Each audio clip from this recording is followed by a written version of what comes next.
Bismillahirrahmanirrahim. Assalamualaikum warahmatullahi wabarakatuh.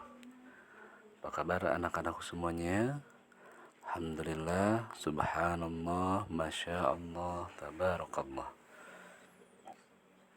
Semoga semuanya dalam keadaan sehat walafiat. Amin ya Allah ya rabbal alamin.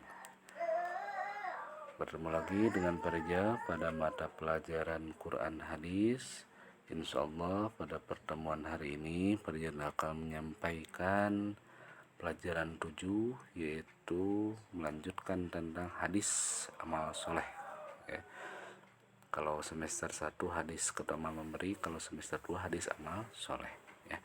Adapun pokok bahasannya yang akan disampaikan oleh Parija ada 4 bahasan kurang lebih. Yang pertama lafal hadis amal soleh, yang kedua terjemah hadis, yang ketiga mufradat, dan yang terakhir kandungan hadis amal soleh. Langsung saja untuk lafal hadis amal soleh ini ada sebuah hadis yang diriwayatkan oleh Imam Muslim. Sebenarnya ini sama saja dengan yang di buku paket kalian ya, sama ini yang diriwayatkan oleh Imam Muslim. An Abi Hurairah radhiyallahu anhu qala qala Rasulullah sallallahu alaihi wasallam idza mata ibnu adam in qata'a amaluhu illa min salasin shadaqatin jariyatin aw ilmin yuntafa'u bihi aw waladin sholihin yad'u lahu, rawahu Muslim. Ini lafal hadis tentang amal soleh, salah satu hadis tentang amal soleh yang diriwayatkan oleh Imam Muslim, yang artinya dari Abu Hurairah radhiyallahu anhu bahwa Rasulullah bersabda, apabila anak Adam atau seluruh manusia ya, maksud dari anak Adam di sini telah meninggal dunia, terputuslah semua amalnya kecuali 3 perkara. Apa saja yang 3 perkara itu? Yang pertama sedekah jariah, yang kedua ilmu yang bermanfaat, dan yang ketiga anak soleh yang mendoakan kedua orang tuanya. Itu arti hadis amal soleh yang diriwayatkan oleh Imam Muslim. Kemudian ada beberapa mufradat di sini tentang hadis amal soleh. Tadi qala artinya berkata, idza apabila, mata artinya meninggal atau mati, ibnu Adam atau manusia, seluruh manusia ya, anak Adam itu maksudnya. In qata'a artinya terputuslah, salasun 3, yuntafa'u artinya bermanfaat, waladun artinya anak, dan yada'u artinya mendoakan. Selanjutnya apa kandungan dari hadis amal soleh ini? Tadi sudah dijelaskan ada 3 amal yang tidak akan terputus pahalanya meskipun kita telah meninggal dunia. Yang pertamanya itu adalah sedekah jariah. Apa itu sedekah jariah? Sedekah jariah adalah sedekah yang dapat membawa manfaat bagi banyak orang. Jariah itu mengalir ya, pahalanya mengalir terus. Contoh sedekah jariah adalah menginfakkan harta bendanya, misalnya tanah atau bangunan untuk kepentingan umat, membangun sarana ibadah atau masjid, madrasah, membuat jalan atau jembatan. Salah satu ayat Al-Quran di dalam surat Al-Jaljalah ayat 7, maka barang siapa yang mengerjakan kebaikan sebesar zarrah, niscaya dia akan melihat balasannya ya.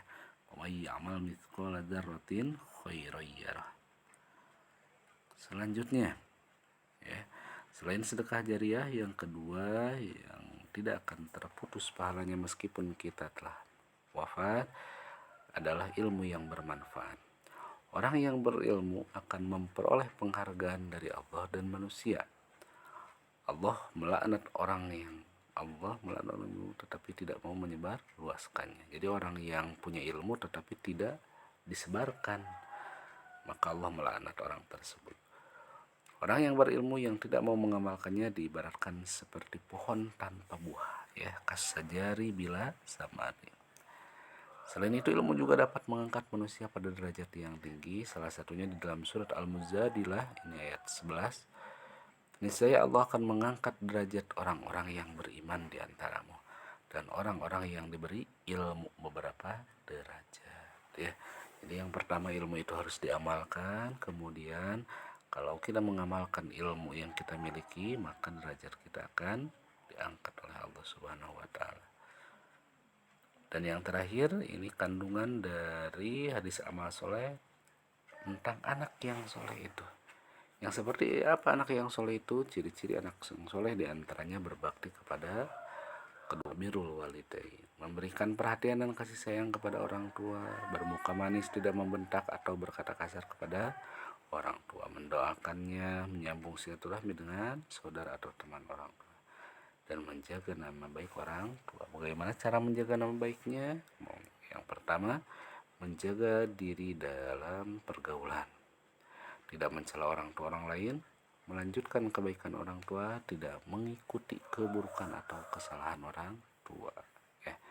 Itu tentang anak yang soleh. Kemudian berikutnya, ini sebelum diakhiri oleh perijal, ada tugas terlebih dahulu yang harus kalian kerjakan. Ini tugasnya ada di halaman 114, kalian kerjakan bagian B-nya saja.